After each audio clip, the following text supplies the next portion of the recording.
As sickening as the scenes may be at what appears to be a massacre outside Kyiv, all this is a gruesomely rich source of evidence for war crimes investigators. Hundreds of bodies, including a man with his hands bound behind his back, shot dead. Apparent civilians doing the most mundane things, riding a bicycle, buying groceries. These would seem to be the very people the laws of war are intended to protect. I have to be very careful with my wording, but it looks exactly like war crimes. And then there's the theater in Mariupol, where hundreds took refuge, writing children in Russian on the sidewalk out front before it was bombed. In war, civilians are not supposed to be targeted. So who is accountable when they are?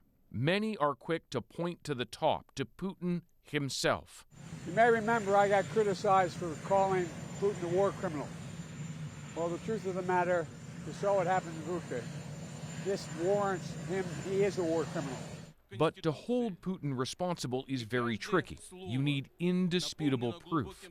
The problem here is it's difficult to prove that Putin ordered that specific bombing, and that's the evidence the prosecutor needs. The prosecutor needs evidence that Putin himself did it.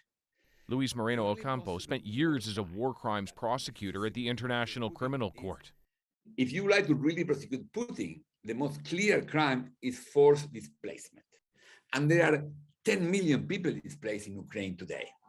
So that obviously is a consequence of the strategy. And as you say, Putin absolutely was involved in the strategy. A quarter of Ukraine's population has fled. The war crime of forcible displacement, says Ocampo, may be the simplest case against Putin.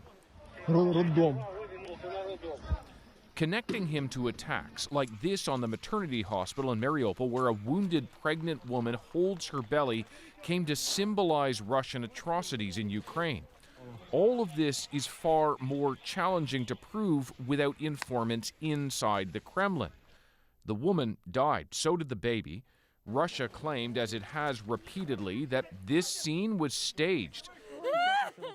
And there were no moms, no nurses here at the time of the bombing. They said radical Ukrainian soldiers were using that site. What's important is to punish not only a low-level perpetrator, soldier, but a commander who enabled such behavior or did not prevent it. Katerina Bosol, a Ukrainian lawyer, says the war crimes investigations now underway, potentially compiling a case against individual soldiers, their commanders, or political masters, should also be looking at sexual violence. And she believes Putin has tacitly condoned rape on the battlefield.